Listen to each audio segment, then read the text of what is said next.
is trying to come to Hambantota. Harm by itself is not an issue, but what happens there is the issue. Normal ships coming there will also be tolerated by India. But if India comes to know that this is going to be an extension of Indian Navy, a base turning out to be, at that point, this time either the paripu or some other grain, not to Jaffna but to south. It's possible. But that's why we need to do things. That is on that side. I mean, it's all is not lost. It is contemplative thinking, geopolitical, weighing pros and cons of various actions. Sri Lanka has the independence to invite Chinese to have Hambantota, but Sri Lanka also has the independence, if India is threatening so badly, not to allow Indian Navy to come in.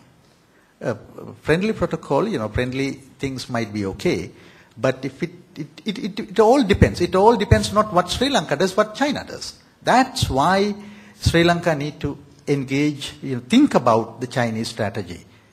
Okay. So that is that. As for the Western, how we deal with the West, once again it is that. I say, fine, thrash the West in Sri Lankan newspapers, Sinhala newspapers. But in issuing official diplomatic communique, we need to be careful. In fact, what he uttered yesterday was headlines today in Island newspaper in the morning. Okay, that's fine. So it's okay for different audiences, but if we think of trying to take on the West for its contradictions, inconsistencies, they won't listen. No use. It doesn't help us. It doesn't help us. That's not the right way to go about doing it. There is no reason why we need to antagonize them. We could engage the West, the UN, other things in a slightly different way. Here, I think one of the biggest problems in Sri Lanka is rhetoric. We need to tone down the rhetoric, use the diplomatic language rather than the street language. Things sometimes, the same thing can be said in many different ways. Sometimes the result will depend on not the content, but the mode. Sir, I'm Commodore J.J. Ranasinghe from the Navy. In my opinion, I feel it's inevitable hazard being a strike near to the emerging powers. These kind of things are inevitable. But I still feel the confidence building measures and more confidence that we can give to India, being a neighbor, that whatever the actions, whatever our developments are, all of nothing to be afraid of, or not rather afraid, nothing against of their strategic plans and means. I think it's a better, that's an effective communication and confidence building measures that we should more encouraged. That's my opinion. Sure, that's exactly. You're basically summarizing what I have been saying as well. We need to, because the fact that two inalienable facts, that Sri Lanka is a small state, Sri Lanka is within the Indian sphere of influence primarily, okay, and the world has, world has basically allowed India to operate at its will within its sphere of influence. So against India, no other country. I will tell you, if we think that China will come to our last rescue, that's utopian thinking. That is very utopian thinking. Doesn't happen. Because, well, for its strategy, Hambantota has come up. But in the final analysis, in a make or break situation, China will not be here. Just like USS was not here in 1987. Israel was not here in 1987. The world knows this is Indian sphere of influence and they have allowed it to happen. That's another fact that Sri Lanka need to understand.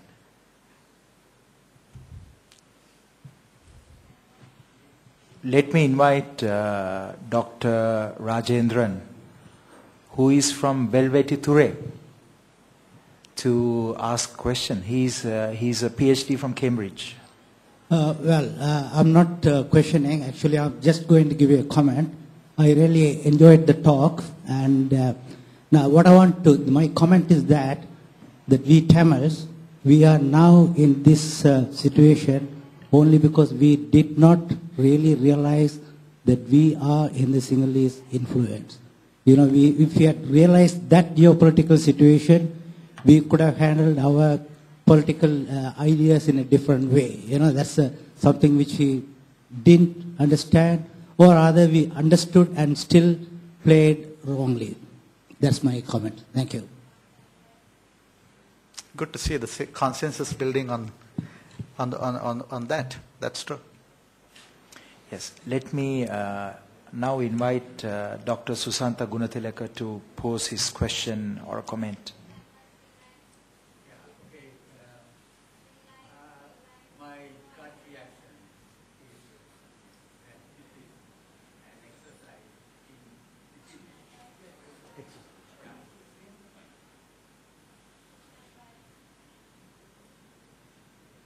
My gut reaction is that this is an exercise in defeatism.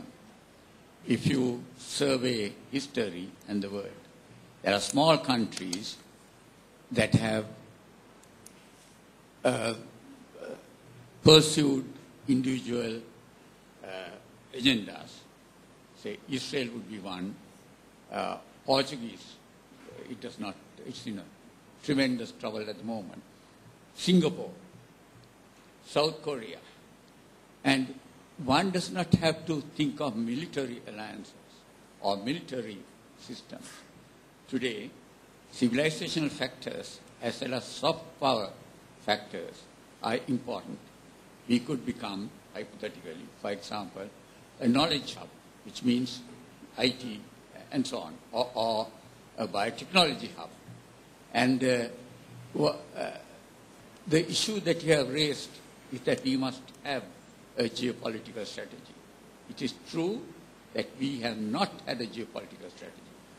It is also true that we have battled the West for about 400 years.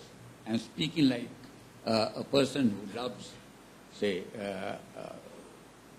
strong aspects of the West. I'm also speaking as a person that if you read the headlines of the last few weeks, you will realize that the US, for example, is in a tremendous bind. It cannot balance its budget. It exists because of China. It is bogged down in 2 wars at least. And so that the world is changing. And if we grasp the changing world at a time when the axis of the world returns to Asia, it will be like the map that you saw in the 1st century, that Sri Lanka is drawn larger than India because of a mental map projection. And so my own guess, my own pleading is to think positively. There are means of manipulating the external world, not in a simplistic slogan of pearls of China, the string of pearls, which as you know, China rejects that, although it was used by one person. I don't think China is interested in Hambantota as a coaling station. So these are simplistic slogans. We had moved beyond that from a Sri Lankan point of view. Yes. Okay. Thank you, Susantha. No, I wasn't. I don't think it's defeatism. I think it's more of a real situation. Sri Lanka I mean, as I mentioned, the definitions of smallness, that is as of now. But we have the potential to move out of that smallness if we want to become a knowledge hub. But then, again, the rhetoric is not good enough. You know, I'm coming from the university system. I know that universities to make wonders, to wonder of Asia, the best universities in the world. Good.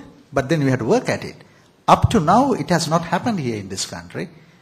Once we come to that level, fine. Singapore, by the way, is I must tell you, is an integral part of the US global geopolitical strategy. So is South Korea. Both you mentioned wouldn't be there if they were defying US. They are there partly because they went with it. As for Sri Lanka, yes, I mean, if we can be like those, develop, we already have God-given fact that being the center of Indian Ocean and all the traffic going right down, we have that. But onto that, if we can build those other things which you say, fine. But yet, no matter what we do, the fact that we are within the Indian sphere of influence is not going to go away. As you know, it will remain forever, and therefore the geopolitical strategy in Sri Lanka will have to fit into that, unfortunately. What is most important thing is that individual likes or dislike, our personal preferences and taste is immaterial when it comes to geopolitics. National interest prevail. I want to thank you for responding. I want to thank all the speakers. But I think that this particular topic needs to be debated. Probably government of Sri Lanka should have a conference, a closed-door conference, just dedicated to this issue, because terrorism has ended in Sri Lanka, but it is so important for Sri Lanka to develop a geopolitical strategy for it to benefit from the peace dividend. And I think that if we antagonize India, we will not have peace in Sri Lanka, as we experienced in the past.